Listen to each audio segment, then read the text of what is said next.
There we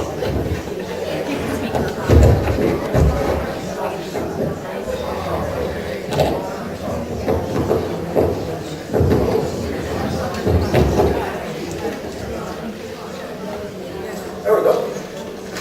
Hello, and welcome to Friday Night at Caring. Except you probably figured out that it's not Friday night, it's Wednesday night, and I'm going to talk about that in just a second. But my name is Gary Loda. I'm a forest ecologist here at the Carey Institute. And for the new faces in the crowd, the Carey Institute of Ecosystem Studies is a nonprofit environmental research organization.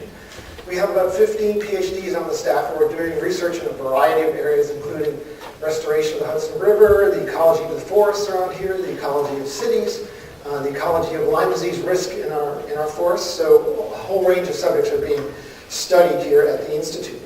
So we're so pleased you could join us tonight. Very thankful that you could come out.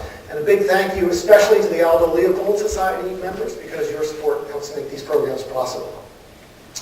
So before I introduce tonight's speaker, I want to mention that on Friday, November 14th, Stephen Kellert, a research scholar at Yale School of Forestry, will be discussing his newest book, Birthright: People and Nature in the Modern World.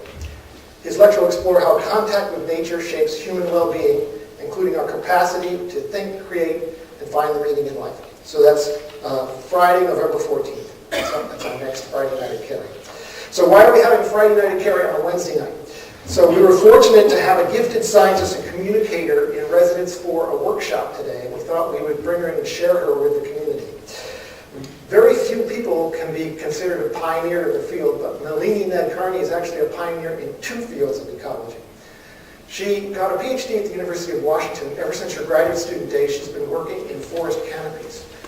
She studies the plants, the animals, the nutrient cycling, the whole ecosystems that exist in forest canopies. She's studied canopies throughout the world. I happen to know that her true love is the cloud forest canopies of Costa Rica. And we'll probably see some pictures of those today, I don't know. So she has been a pioneer in canopy research throughout her career. She's also a pioneer in communicating science to groups that do not normally hear from scientists, such as prisons and churches. And I think she'll be talking about that a little bit today too, so I won't steal her thunder on that regard. But she has been leading the ecological research field and probably science in general in terms of outreach and communication of the message of ecology to groups that do not normally hear from us. So she's going to tell us more about that. As I said, we're delighted and very lucky to have her with us tonight. And so without further ado, Nalini, you have the floor.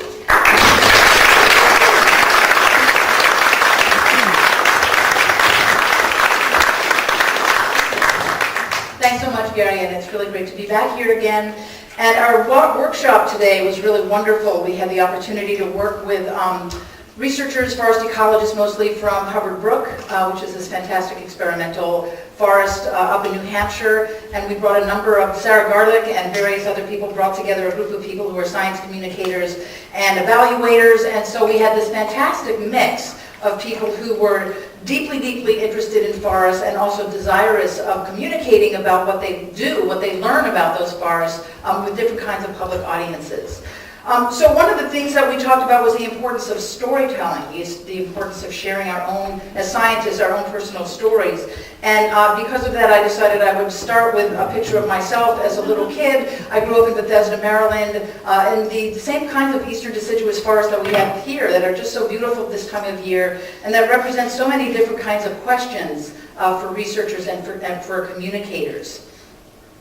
As a kid, climbing, individual maple trees in my parents' backyard, I really kind of started my connection to forests and forest ecology, thinking about trees and communicating about them as individual trees. I knew the exact identity of each of those 8 maple trees that lined my parents' driveways, and so for me, a tree really was something to look at as an individual.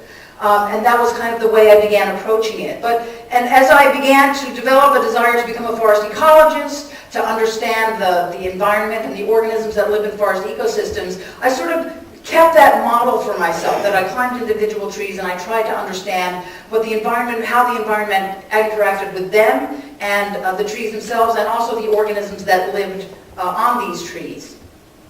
So an individual tree in Monteverde, Costa Rica, where I lived, I get into trees using modified mountain climbing techniques, hot air balloons, walkways, construction cranes. There are all kinds of ways now that forest ecologists can get up into the forest canopy. And when they do get into the individual crown of a single tree, what they experience, and what you would experience if you were sitting up here in this tree with me, would be that you would understand that the microenvironment of the forest canopy actually is very different than the forest floor. There's much more sunlight, there are more extremes, greater extremes of temperature and relative humidity, there's much more wind in the canopy, and the substrate itself of where these canopy-dwelling plants, these so-called epiphytes live, is very different than the flat plane of what you see on a forest floor.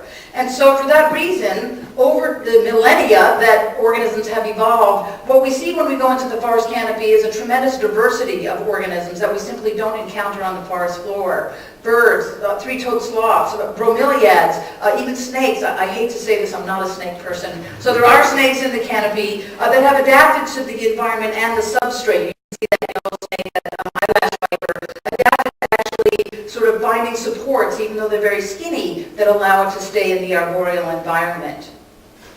As an ecosystem ecologist and actually influenced by many of the researchers at Carey Institute and the Hubbard Brook Experimental Forest who wanted to look at trees as a part of ecosystems, I became very interested in understanding the roles of trees and their attendant plants, their epiphytes, in terms of nutrient cycling, an ecosystem level process. So I measured the input of nutrients that are delivered in mist and fog and rain into forest systems, how those nutrients are stored within the ecosystem, how nutrients are transferred from the canopy to the forest floor by litter fall and by leaching of leaves, and then how there's the subsequent uptake or circulation of nutrients that decompose and then are taken up again by trees. So what we learned in the Monteverde cloud forest and other forests that I've worked is that the canopy-dwelling plants and the leaves themselves of the trees are very important, are critical in terms of intercepting and retaining those nutrients that come from outside the system and hold it in the system.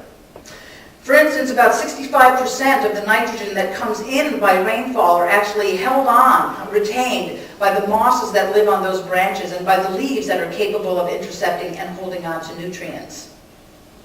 Looking at this from the animal standpoint, moving away from the plants, we also, my students and colleagues and I learned that these canopy-dwelling plants and the canopy itself provide amazing amounts of resources for birds in terms of food, nectar, nutrients, water, sugars, as well as nesting materials. That cute little hummingbird has lined the outside of its nest with mosses that grow in the canopy.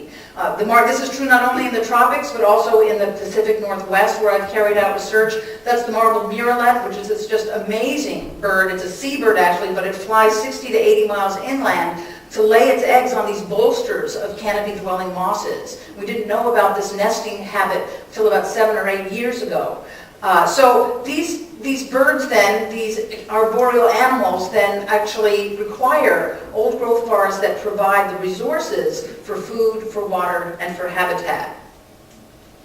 So I guess I would have to say that, you know, after being this 8-year-old kid who would climb trees and see trees as individuals, after the 2 or 3 decades that I've spent in terms of trying to understand forests and trees and the forest canopy from an ecosystem level, what I've come to see is that a forest is not just a bunch of individual trees, but rather it's sort of a tapestry where the interactions, the species, the flows of nutrients and so forth are really interwoven as much as what we see in a man-made tapestry such as this. The woof and the warp of interactions and biota are very much knit together.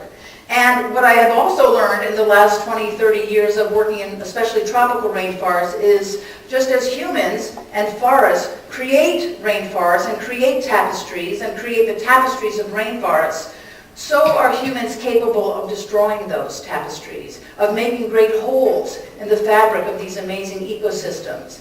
And so when we fly over places like Costa Rica here and we see these rents in the fabric of the primary rainforest, we know that many of the human activities are responsible for that. Of mining, which requires washing out large quantities of soil and disturbing that fabric of the rainforest, of conversion of primary forests into agricultural land, to grow cattle, to grow crops. We know that there are these kinds of changes in the tapestry of rainforests have caused extinctions and near extinctions of many species. And those wonderful little golden toads, Bufo peregrinus, they were endemic to Monteverde when I first began my dissertation work in Costa Rica, are now extinct. As of 1988, there are no more golden toads that exist on this planet. And the populations of the Holdridge toad and the harlequin frog are also extremely limited at this point. And so we know then that this tapestry of forests is not inviolate, that it really can or has responded to the presence of humans. And as I began sort of thinking along and sort of grieving about the loss of the intact forest, this intact tapestry, I also began sort of getting this growing awareness of the isolation of humans and the increasing distance between humans and nature in general. It's not just tropical rainforests that are disappearing, but it's our connection to nature in general. And I began thinking about little girls who grow up in an environment or an ecosystem like this, unlike mine in suburban Maryland, where I got to grow, climb these trees and get connected to trees and inspired to study and to care for trees. And so I began thinking, I guess around 15 years ago, I began thinking about my responsibilities as a scientist, as a person who understands, makes a living of trying to understand forest ecosystems. What could I do to try to instill a greater sense of stewardship for trees and for forests, and by extension nature, in people around the world? And so one day my students and I were trying to sort of figure this out, and we began to think about treetop Barbie as an object that might instill a sense of connection to 6-year-old girls and might make girls think like, gosh, I could be treetop Barbie too, rather than sort of following the typical floofy image that we have. And so we went to Mattel and we said, Mattel company, would you like to make treetop Barbie? You'd probably have a whole new customer base if you started making these, because people like me would start buying them for their daughters and their sons maybe. They were not interested in treetop Barbie for some reason. So we said, well, the heck with it, we'll just go to used, Goodwill stores and Desert Industry stores and buy used Barbies, and we enlisted some volunteer seamstresses, and they made the little costumes, and we bought the little helmets on eBay. But the critical thing here was that we also included this little booklet that we made about a Pacific Northwest forest, a field guide, and so that the little girl who gets treetop Barbie would also have information for her about the mosses, the lichens, and so forth that grow in the treetop. So this was a method then that went beyond sort of public engagement, beyond museums and beyond botanic gardens, but that maybe a little girl whose parents don't take her to a museum would still have the opportunity to be inspired to become a forest ecologist. We're working now on ground sports 10, but it's turned out not to be the big seller that we had hoped, so that's still right now, still on the shelf. Anyway, that experience, although we laugh about it and say, yeah, treetop Barbie, yeah, I began thinking about sort of a general principle that I have followed since the invention of treetop Barbie, and that is to think about how I can link the ecological values of trees and forests to other societal values that already exist, rather than only pushing my values about the ecology and the importance of trees because they collect 65% of the nitrogen in atmospheric sources and so forth, but rather think about creative ways in which I can naturally link the ecological values of trees and forests to aesthetic values, to spiritual values, to legislative or policy values, and to social justice values. And so what I'd like to do now is to shift this conversation, or this lecture really, from talking about the science in forest canopies and forest ecology, and talk to you about some of the ways that my students and my colleagues and I have tried to make these links from ecology to other societal values. And I'll start with aesthetic values. And of course, it's really dead easy to link ecological values of forests with aesthetic values because trees and forests are so beautiful and they have inspired art and music over the centuries. And our approach to trying to make this link was to carry out what I call canopy confluences. We found out sort of remote areas in the Pacific Northwest and also in Costa Rica. We invited a number of forest canopy researchers to a week-long confluence of getting people together. But in addition to the forest ecologists, we also invited artists and musicians, opera singers, people who have never seen trees before, Inuits and blind people, and we'd stay out in the forest together. We built these little platforms that could be hauled up into the forest canopy. We taught everybody how to climb into the forest canopy platforms. Some of the scientists would do things like make moss collections, but the artists then would say, gosh, let me stay in the canopy and get inspired by it. What does it inspire me to create? Some of them did that right during the confluence, and others went back to their sort of home places and using what they saw, using what they heard from the scientists as well as the trees, they constructed their own pieces of art. So this is a fantastic piece of art that I really love. It's called Ether. It's by a sculptor named Bruce Chow at Rhode Island School of Design. He spent a week with us on the confluence, and then he went back to his native Rhode Island woods, and he constructed this bowl-like thing out of branches. And after about 2 months, it began sort of falling apart. Branches would come down. People would call up Bruce and say, hey, Bruce, you're losing some of your branches. And he said, you know what? What I learned from the forest researchers is that forests are dynamic, that branches fall, that trees fall over, and that allows the next generation of seedlings to come up. And so that's what he incorporated in this piece of art. And to me, that's one of the most powerful ways that I have seen in terms of communicating to people that, in fact, forests are dynamic places. We brought a dance group to one of our confluences, Jody Lomask and her group from San Francisco called Capacitor.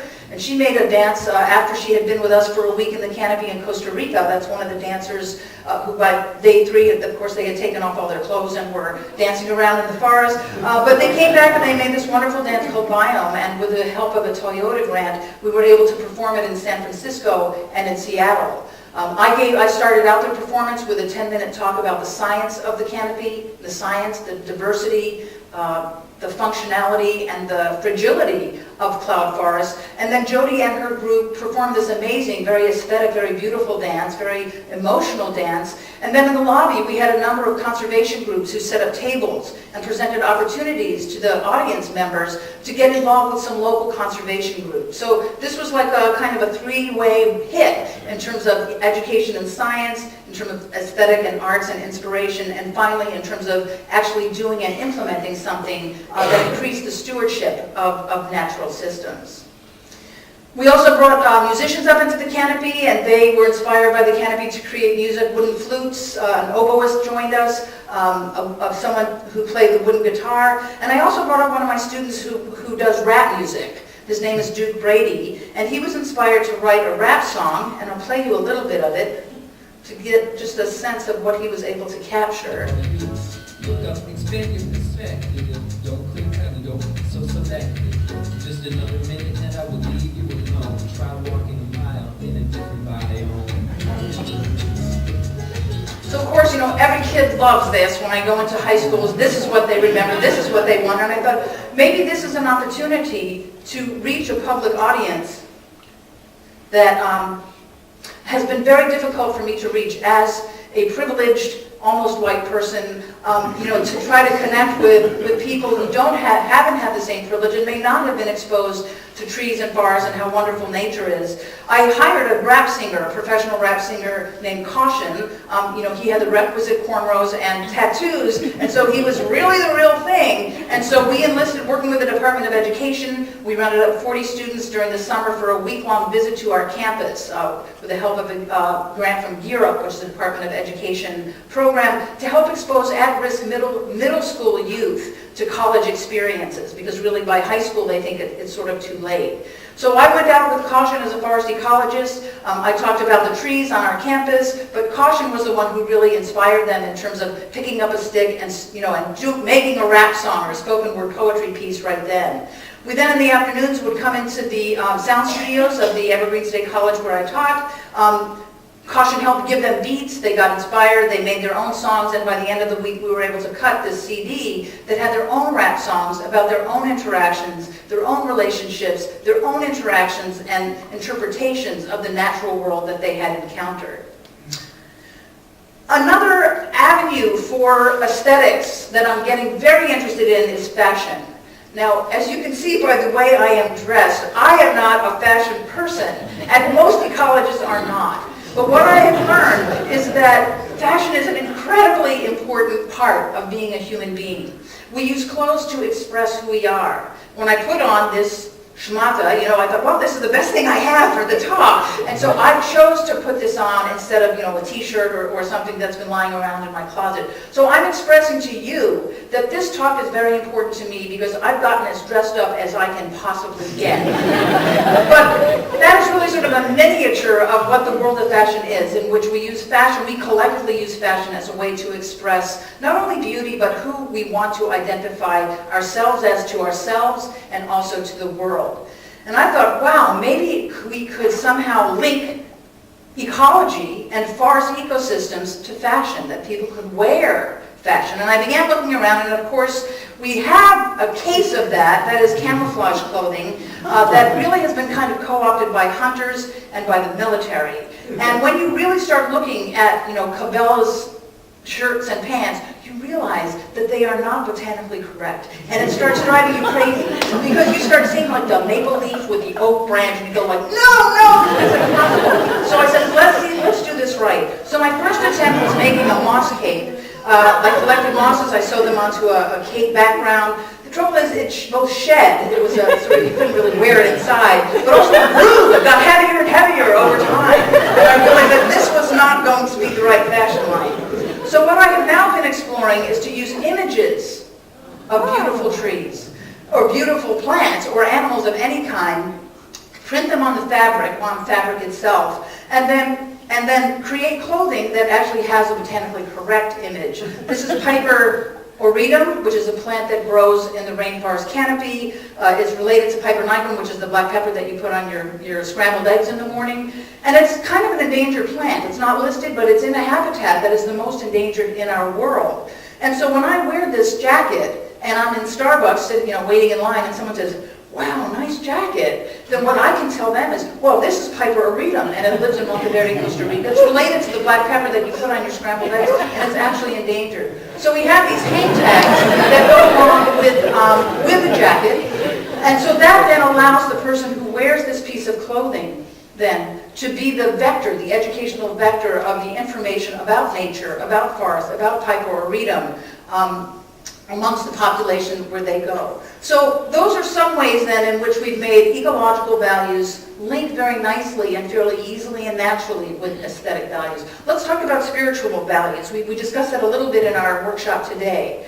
I just wanted again to tell you my story, and part of my story, my personal story, is that I grew up with two wonderful parents. My dad is from India. He died about 15 years ago, but he was a pharmacologist, a scientist, and was raised as a Hindu. And so I grew up in a home that had Ganesha, the elephant-headed god, on a little altar where we would pray to Ganesha if somebody was sick or going on a trip. And my mother there on the right in Asari is actually from Brooklyn, New York. She's of Russian parentage. She was raised as an Orthodox Jew. So right next to Ganesha, we've got the menorah, just to make sure that we've got the balance there. So I grew up in this very sort of eclectic home, but a home in which I learned that really essentially all religions are the same. The essential values of religions are completely the same, and it's the sort of the rituals and the symbols and so forth, that differ and sometimes cause problems. But it was that sense of religion as a unifying force in life, I think, that I brought to try to understand how to bring science and how to bring conservation and how to bring awareness of trees and forests to religious venues. And my idea was to say, well, again, I don't want to shove ecological values to faith-based groups or people who have faith as a central part of their life, who go to church on Sunday mornings or the synagogues on Saturday. But if I go to the Holy Scriptures of those folks and read those Holy Scriptures and learn from the Holy Scriptures how trees are described, how trees might be valued, or what are the function of trees as described in those Holy Scriptures, then people in churches and synagogues certainly can't argue with me. And so just opening the Bible, the Old Testament, to the very first page, of course, you learn about two very important trees, the tree of life and the tree of knowledge of good and evil. And when you start thumbing through the rest of the Bible, you realize there are lots and lots of references to those two words, to those two concepts. And so what I did was to download the Old Testament from the web and then to do a search for the word trees and forests to be sure to catch all of them. And with those actually 328 references, I was able to categorize them into these these six categories. Trees as described in the verses of the Old Testament as having symbolic and aesthetic use, analogies to life and God, practical use like food, location descriptions, tree loss is bad, or tree biology. And I did the same thing with the Talmud, with the Quran, with the Bhagavad Gita, with Buddhist tales. And so I was able then to sort of create a picture of how important trees are to those people who believe in the religion in terms of the numbers of uses for very central functions in the lives of those people. For example, in Judaism, there's a wonderful holiday called Tu B'Shvat, which is the New Year for the trees. And there's a special Seder, a special sort of celebratory dinner in which fruits and nuts are eaten, and there's sort of an honoring of the tree and all of the gifts that it gives to Jews in terms of the fruits and nuts that it provides. And that is also a time when people give money for reforestation, to plant trees in Israel. So there's a sense of action as well as simple appreciation. In the East, many of the Eastern religions see trees and forests as very peaceful places, places for meditation, places for reflection and for renewal. And of course, in many of the Native American traditions, trees and forests are places that hold sacred beings. The masks and so forth are actually made of wood and represent the creatures that live in those forests. Living in Utah, as I do now, for the last 3 years, of course, I have to pay attention to the Mormon faith. And when you read the Book of Mormon, you learn in 1 Nephi 8, which is one of the books of the Book of Mormon, of a tree that has white fruits. It came to Lehi in a dream that there was this very important tree with a trail that was moving toward it. And this trail, as the righteous walked toward it, they would sort of achieve enlightenment. So what I learned was that really there are so many references to trees in the scriptures of all of the world's religion. I was able then to put together a sermon on trees and spirituality and invite myself to give sermons in a variety of churches, synagogues, and temples. And I have to say that I was always met with enthusiasm because I think that I was seen, although as a scientist, I was seen as someone who was looking at their sources, their ideas and their values, rather than trying to shove the ecological values that I was familiar with sort of into their direction. The latest sort of activity that we're doing with faith-based groups right now is to map trees in churchyards. That is to say, I think most people say, well, I'm going to church. They think of the interior of the church with the Bible and the cross and the pews and so forth. But many churches have wonderful trees in their churchyards. So my students and I map them, and we make these little booklets with descriptions of each individual species. We also give information about the biology of that tree, and if there are any spiritual references to that tree, we also describe that as well. So it gives them a sense of stewardship, a sense of protection, a sense of understanding that the sacred land of their church also sustains nature as well. And if you're an ornithologist or someone who studies beetles or microorganisms, you can do the same sort of thing at your local neighborhood church and just cross out trees and put in birds or mammals or microorganisms or insects. So we talked about aesthetic values, spiritual values. I just want to hop on one small piece that I've done in terms of trying to influence or interact in a synergistic way with policymakers. This is a project that I did called Legislators Aloft. And what we did was I went to the Washington State Capitol, I engaged a number of state senators and their aides, and I offered them an afternoon up high in a forest canopy in a nearby state park, Miller-Sylvania State Park. We put our little platforms up there, we invited them in. We had about 20 people there. We gave them a little introduction, a verbal introduction in terms of why trees might be important, why forest canopy research is important. We had a great time with them. They learned how to climb. We spent the afternoon talking about sustainability, about biodiversity. Is this going automatically? I'm thinking maybe going automatically. It shouldn't be. Okay. So what ended up after we had this really great interaction during that single day thing is that I ended up having sort of good relationships with 3 of those state senators. And when there was a bill that would come up that required some knowledge of forest ecology, they knew whom to call. And they were amazed that forest researchers would actually want to talk to policymakers. But the forest researchers that came out with our group were amazed that policymakers would want to talk to forest researchers. So we brought down some barriers, I think, in terms of actual communication, in terms of one-on-one. And this actually resulted in our then governor, Gary Locke, signing a proclamation of July 17th to 24th being Washington State Forest Canopy Week. And although, that may not change the world, it was really kind of a symbolic gesture, I think, in terms of allowing a politician to help us understand that, in fact, politicians do listen. They are open to connections, real human connections, with researchers and ecologists. So let's look at this last piece, which is connecting ecological values with social justice values.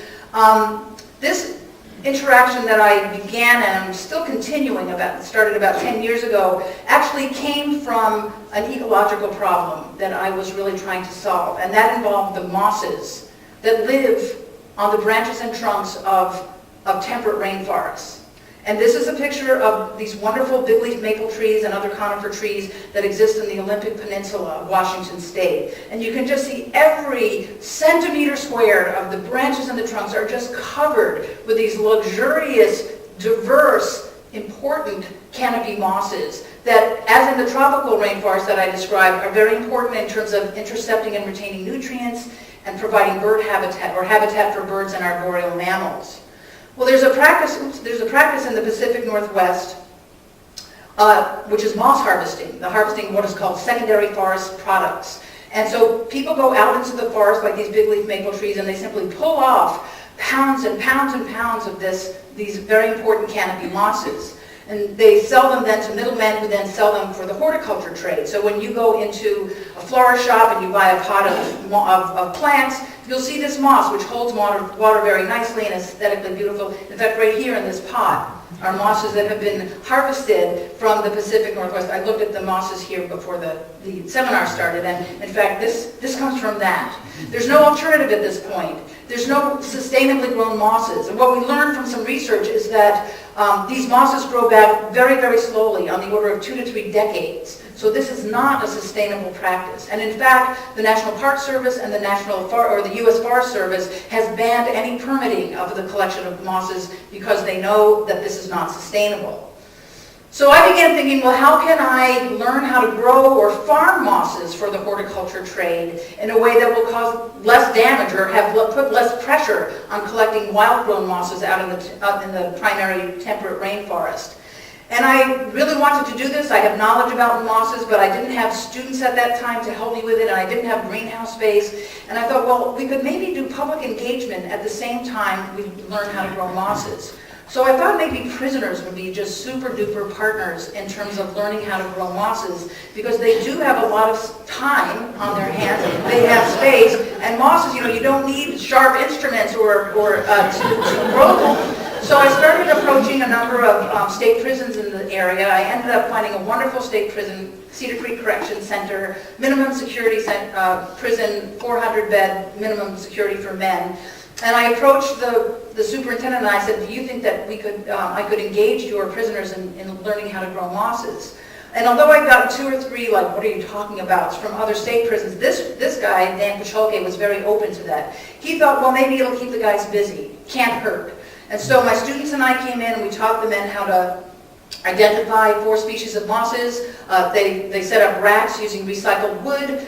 We used some flats. We used some hanging bags because nobody knows how to grow this stuff. It hasn't been horticulturally sort of explored before. And we actually got some excellent results. After 18 months, one of the prisoners and I published a paper in a peer-reviewed journal with him as the primary author. And we were just really happy with it. I was happy because I got my knowledge of how to grow mosses and publish them. The inmates were really happy because they were able to make a contribution to something that was sort of bigger than themselves, and it was interesting to them. And the administrators were happy because the men were obviously doing a great job and they were having more positive social interactions, violent infractions were going down. And so they said, Nalini, could you possibly bring in some more projects? So I said, well, I don't know about projects, but how about some lectures? I've got a bunch of colleagues at the Evergreen State College. And so we started a science lecture series in that one little prison. It was so popular that we began bringing more scientists in on a monthly basis, and then it began spreading to other prisons within the Washington State prison system. Some of those lectures involved sustainability. I sort of ran out of my basic biology faculty, and we began bringing in people from agencies to talk about more applied science.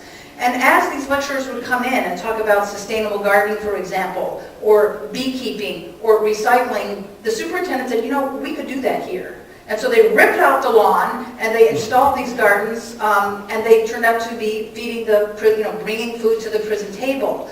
We got a graduate student from Washington State University to teach the men how to do beekeeping. So then there was honey for the prison table. and an understanding of social insect biology along the way. We began recycling, and that began saving the prison money because there were fewer trips back and forth to the landfill. So suddenly economic benefits, economic values were coming out of what started as a research and education program. At that point, I thought, well, we're on a roll here. We've got this project going in 4 prisons in Washington State, including one of the women's prison. I began calling on my conservation partners.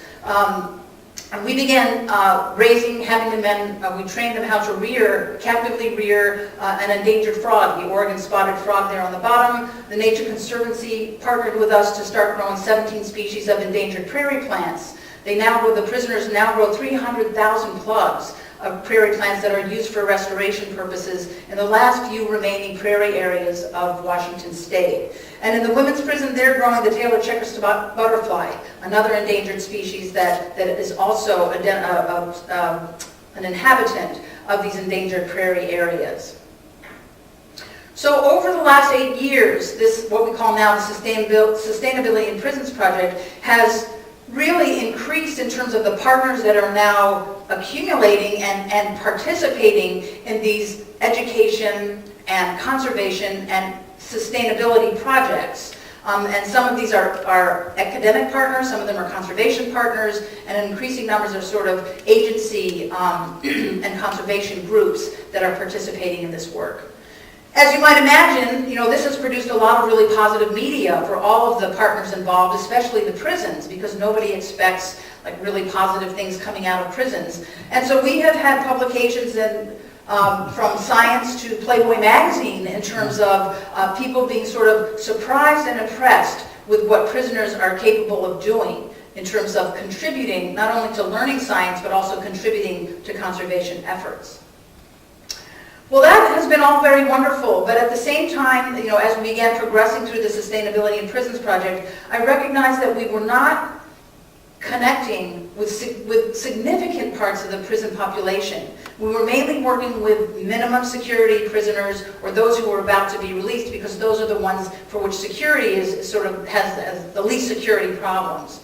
But I felt that really what we also need to do is to think about ways that we can bring nature or some aspects of nature to those who are kept in solitary confinement. And so this last year I've been working very hard with a prison in Oregon State, the Snake River Correctional Institution, to bring nature to men and women who are living in conditions like this. This is what is called the IMU, or the Intensive Management Units. It's where people are put in solitary confinement because they had punched a guard or had some kind of a violent interaction with the general population and simply can't be released out. So they live in these little cells, and 1 hour a day they are allowed to go into what they call exercise rooms, which are slightly larger than this. And my idea was to put nature imagery into these rooms. We started out with still pictures that were put like a mural around the top, but now we've gotten permission to use videos. And so we now have 33 documentary films that are projected in the exercise rooms that the men can choose which film they want to see. They can see that, watch that, bring down the sense of violence or aggression or anxiety or stress that exposure to nature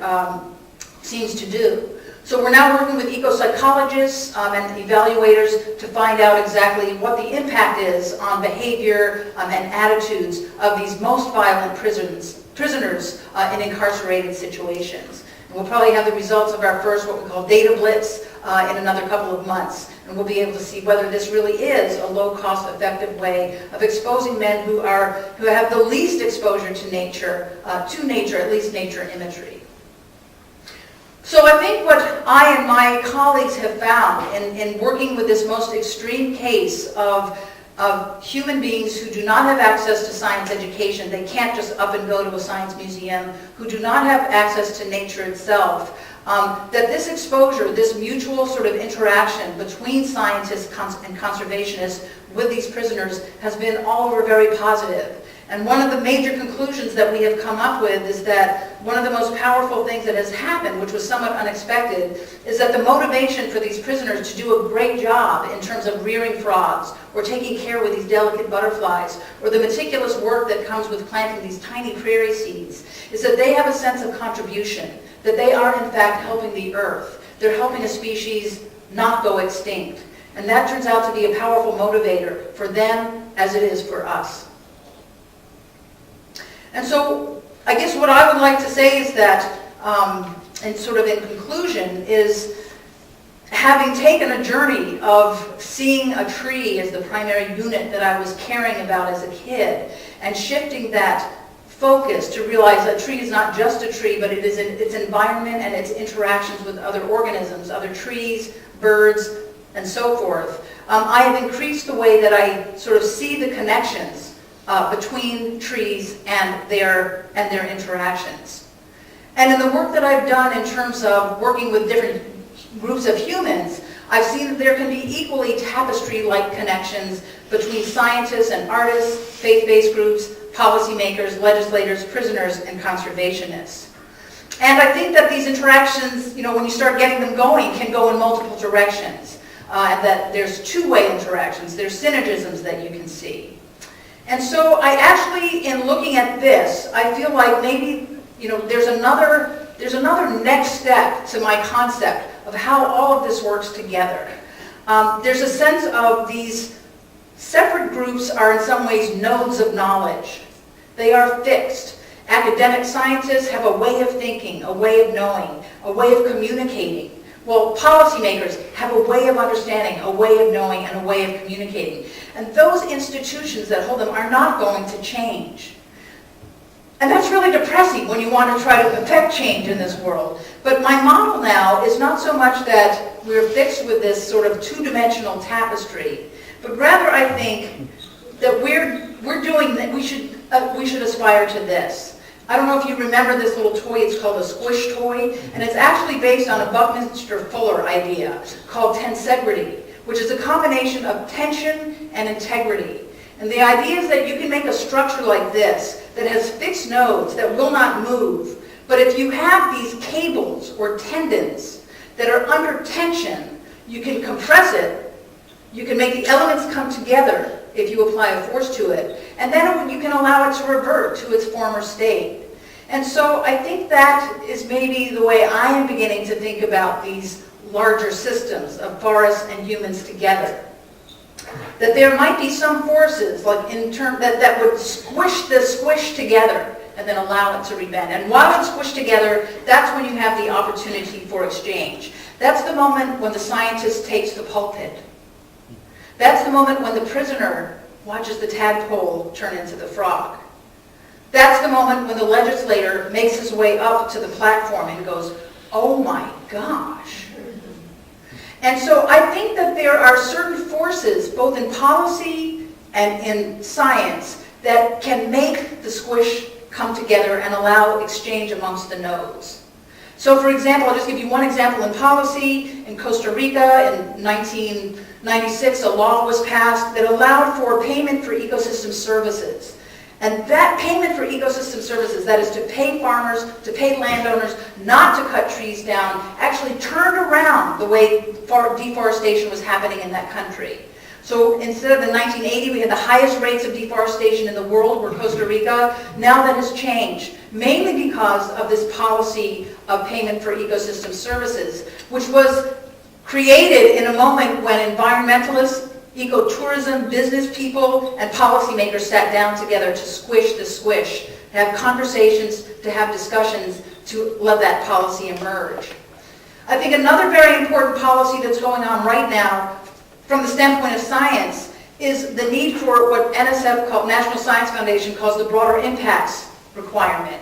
That is, every scientist now who writes a grant to the National Science Foundation, and many of our people here at Carey Institute are dependent on National Science Foundation grants, have to put a section in their proposals that says the broader impacts of what I do are, I'm going to have a conversation with policymakers. I'm going to talk in a church and talk about my work there. I'm going to talk to some resource managers and help understand what the chemistry of the lakes is doing here in the Northeast.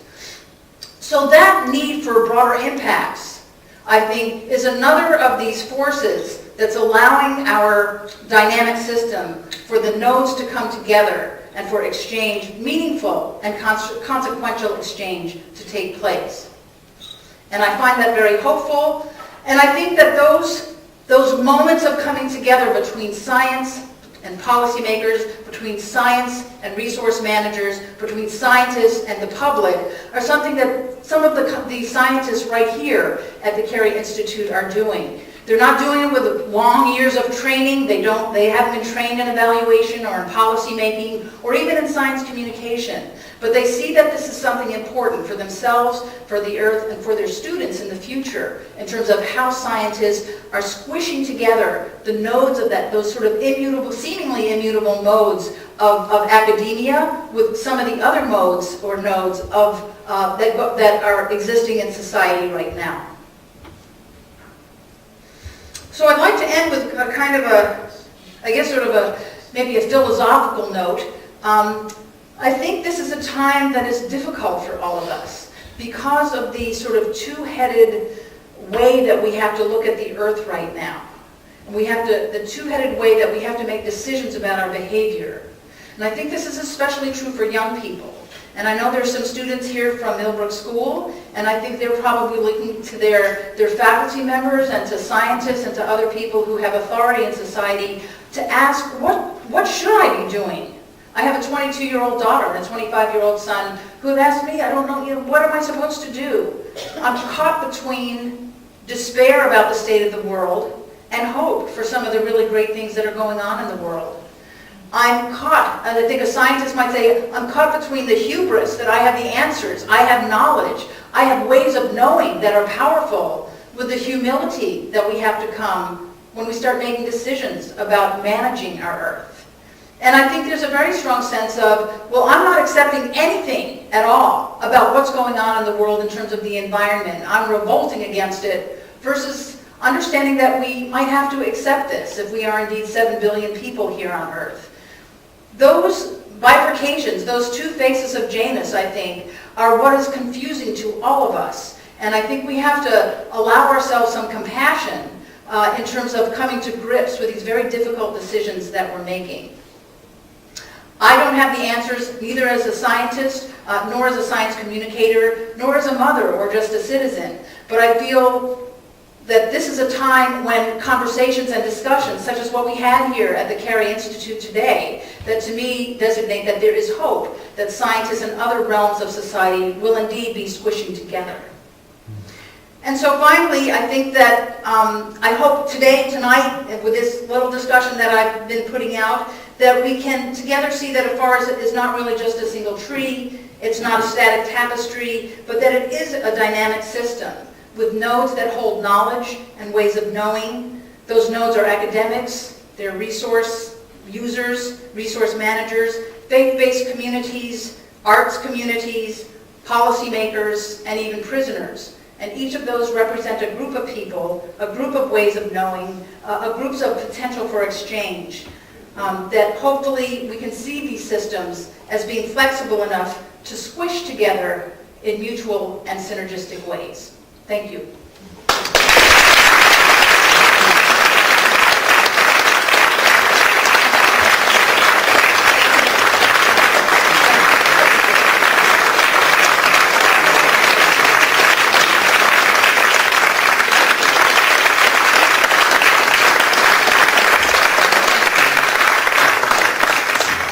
I'm happy to take questions or comments or advice or like on my wardrobe, that will be fine, yes. Anybody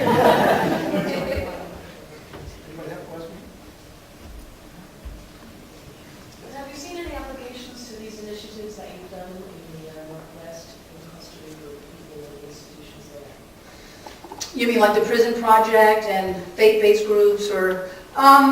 I think I have not seen, I'm not aware of them, and I've worked in Costa Rica now for about 30 years, ever since I did my dissertation work. But I've worked in one little place, which is Monteverde, and so I sort of haven't gotten out much, so to speak.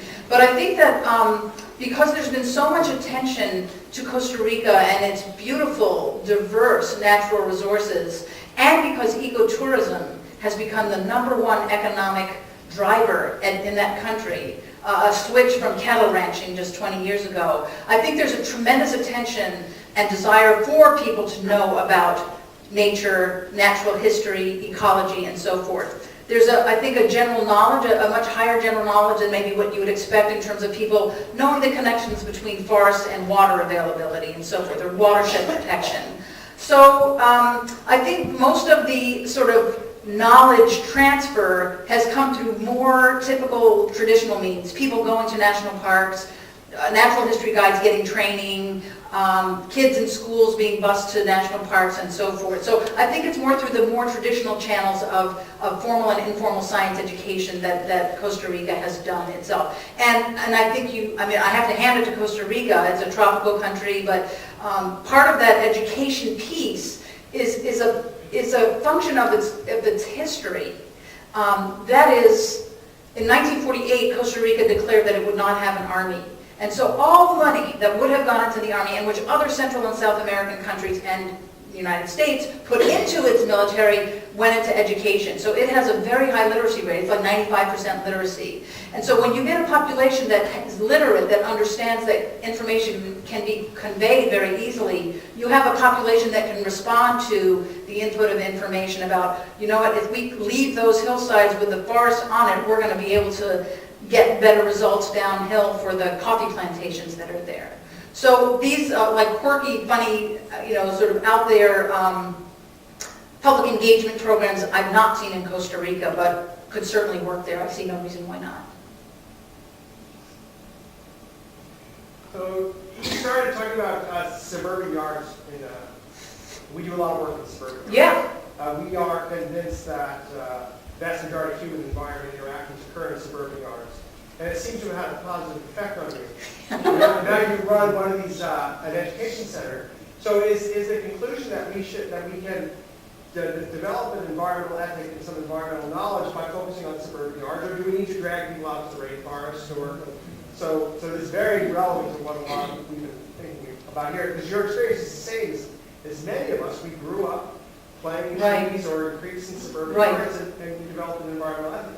That's a terrific point, actually, Peter. And I think in terms of the projects that I discussed here and the work that I do, first of all, let me say, I don't think you need to bring people way out there. I believe very much in the William Blake, there's wonder in a grain of sand and infinity in a second.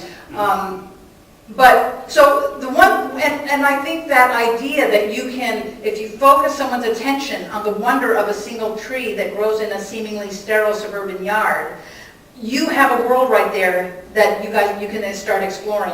And I saw evidence of this with the churchyard project. When I began mapping trees in churchyards, that people, they didn't even realize that there were trees in their own churchyards where they've gone every Sunday morning, for 50 years. And so when you start saying, look at this locust tree, this is really interesting because St. John the Baptist ate locust fruit, right? Locust and honey, get it? This is the locust tree that he ate the fruit of. And let's talk about nitrogen fixation too. So there's an opportunity. So suddenly, you sort of realize there's an infinite number of things that you can teach and learn and observe about in something like a churchyard. I've never done anything in sort of people's backyards. But the other project that has sort of been on my list for a long time is working with real estate agents.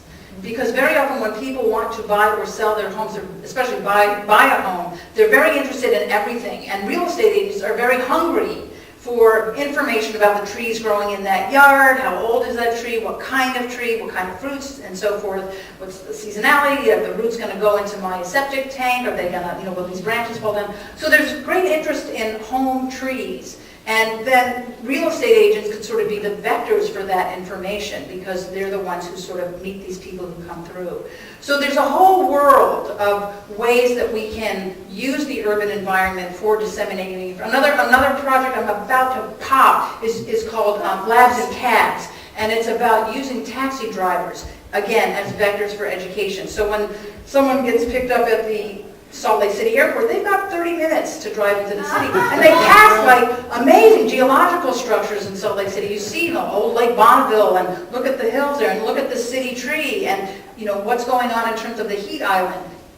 And many of our cab drivers are refugees or they're foreign, they come from outside the U.S., but many of them have been trained, much more highly than what you would expect that kind of a job to have. So by giving them the information, they're delighted to be the instructors and they're totally capable of making that information transfer happen.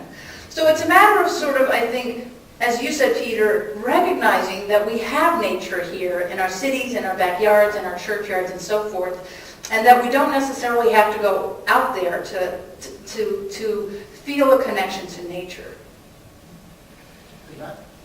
Have you worked at all with New York City's restoration project or talked to them? Say that the last part New again? York City's restoration project.